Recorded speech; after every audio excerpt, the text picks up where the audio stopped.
Among the icons of military science fiction are some legendary video game titles that have reinforced the fans and forged new ones. One of the most beloved was the BioWare's Mass Effect series that spanned across three primary games as a number of DLCs, books, and comics. It was a beloved universe for its fans that caused them to cosplay, wear N7 gear, and even tattoo themselves. When a third and final Mass Effect game was released in 2012, we fans wondered if this was indeed the end of the journey after the mishandling of the ending to the trilogy. Then came happy news of the new game that was a fresh start with new characters and a focus of the exploration in a new setting.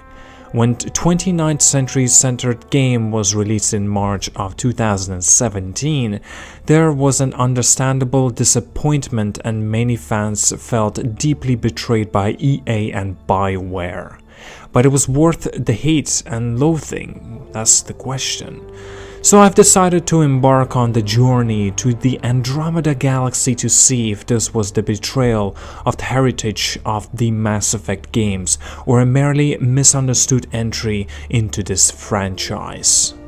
There's so much made about the broken nature of the Mass Effect Andromeda and its ugly or underwhelming graphics, but under all of the noise and press is a semi-solid game that does deliver a long, relatively enjoyable campaign that becoming more and more rare these days. Overall, the concept of the Andromeda Initiative expedition to the nearest galaxy is maybe something that has been in the sci-fi, but it's a great way to separate this new ME game from the previous titles. In the addition, Ryder is not a shepherd, and nor did I want her or him to be. Instead, Ryder is an unsure pathfinder that has us learning alongside him or her as he or her attempts to find the golden worlds for the Andromeda Initiative to achieve their settlements and survivability. Then there is a good crew of the explorer's scout ship Tempest, which is the overall an interesting bunch of despite the dead doll eye thing and my Sarah Ryder, as yes I have played as the female version as well, which was enjoyable all the way around. The combat experience has been tightened on your end along with the off-world and off-road driving experience with the unarmed ND1 Nomad, and even the exploration of the new alien solar system that was graphically impressive and more dynamic visually. Of course, given that it does possess the Mass Effect and DNA, allows us to visit one of the favorite universes. So, the bad as well. Andromeda did not have an easy task when following the other games. There was a lot to live up to with the Mass Effect trilogy storyline, the setting, the aliens, and the iconic characters. To set the events, characters, and story, BioWare transplanted a portion of the Milky Way galaxy to the Andromeda galaxy and hope that there are no organ rejection. While I celebrate the boldness of the decision and the attempt, it was not their best effort. Every piece of that made the Mass Effect so iconic, so good, are muted and dulled in the Andromeda. The central struggle between a portion of the Ket and the Angara is just okay, but lacks the compelling nature or sense of the urgency for other conflicts seen in the Mass Effect universe. These two alien races were also just okay, but pale in the comparison of the original Milky Way aliens of the Mass Effect trilogy. Both the Ket and Angara were collective not as interesting as some of the lesser developed alien race in the Mass Effect trilogy, like the Anar or the Volus. One of the best pieces of any Mass Effect game is the alien races, and this is one of those factors that degraded the experience for many of us. That was coupled with some of the lackluster dialogue, pathfinder choices, and some of the unrealistic facial animations all make Mass Effect Andromeda solely lacking in the basics of what Mass Effect what it is. While the combat has been improved, there is a central element that seems lack from the Mass Effect 3, the guns. I was continually disappointed in the guns of the Initiative, the Exiles, the Angara, and the Ket along the upgrading the experiences of the weapons versus the third game. Even comparing the M76 Revenant across the games leaves me with the impression of it being weaker than the less dynamic than the Revenant seen in the other games with tons of wasting ammunition.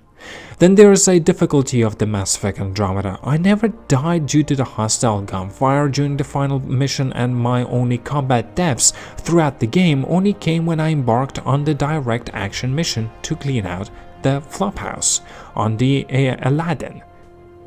Other than those, my rider's death came to the hands of the hostile environment or failing to make a jump.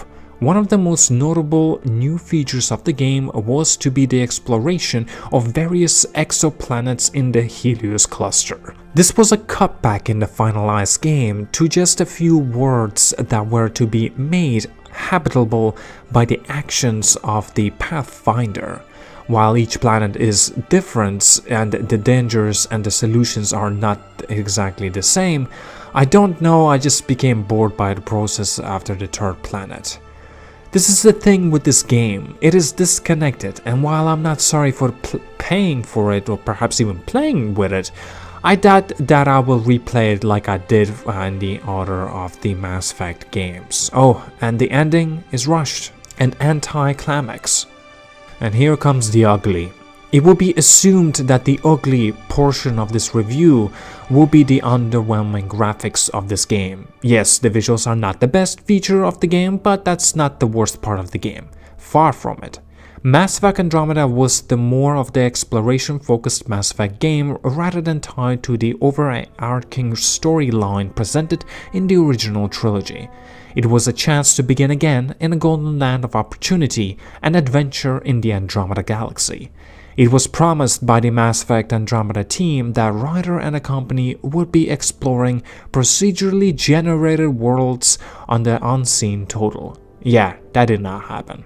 It didn't even happen to the level of the other Mass Effect games. Instead, Mass Effect Andromeda feels like a wading pool to the Andromeda's galaxy, especially when it comes to the sentient alien races. Your Ryder and pretty much the Pathfinder's missions are confined to the Helios cluster where just two native sentient aliens races inhabit, the Angara and the Ket. While the confinement is explained to a degree due to the resources-intensive nature of the Elemental Zero No Mass Effect relay and the critical supply issue facing the Andromeda Initiative, while the exploration is simply more in-depth than the previous entries into the series after the third world, it seemed repetitive and hollow. So that the Tempest is stuck in the Helios cluster as you make the rounds to hostile worlds to turn on the ancient aliens, the terraforming machines, wash and repeat. However, that does not explain the native lack of the alien races. If the worlds had to be cut down, then why were the alien species? The original game featured of the number of the interesting and well-designed alien species that filled out the fictional universe that did not propagated into the Mass Effect Andromeda. The last ugly point is that the originality and of writing is sorely lacking. Up until this game, the Mass Effect games could have been counted on to have some of the best writing in sci-fi video game. Hell, even if all of the sci-fi. But that did not happen for this game. The originality of the central point and plot, is the typical, and when Stargate Atlantis or a Gene Roddenberry's Andromeda beats you to originality, design, and setting, you're simply doing it wrong. Even if the graphics were not up to 8 home video game console generation, the writing should have been great, and it wasn't. That to me is the biggest crime and sin of the Mass Effect Andromeda, and it should have been job number 1 for the team considering the mantle of the responsibilities that they had to us fans and to be brand itself. BioWare screwed over one of their best franchises and wounded the fans. Now comes the question if you would need or want to replay the Mass Effect Andromeda. Perhaps I could ease your decision. That really greatly depends on how much you are of a Mass Effect fan. If you are a die-hard fan of the BioWare games, then it's most likely that you already had bought this game and relished it in the good and bad and ugly aspects of it as well. For those that liked the original games but stayed away based on the reviews, it may be time to consider picking up Mass Effect for a hefty discount. There are echoes of the original Mass Effect universes here, and some new elements paired with the bad aspects, making it the uneven overall experience. Still, I enjoyed playing it and found it to be worth the investment I made into the game in both time and money. I think that it's time to give this unloved and battered game a chance, because we know that EA is not.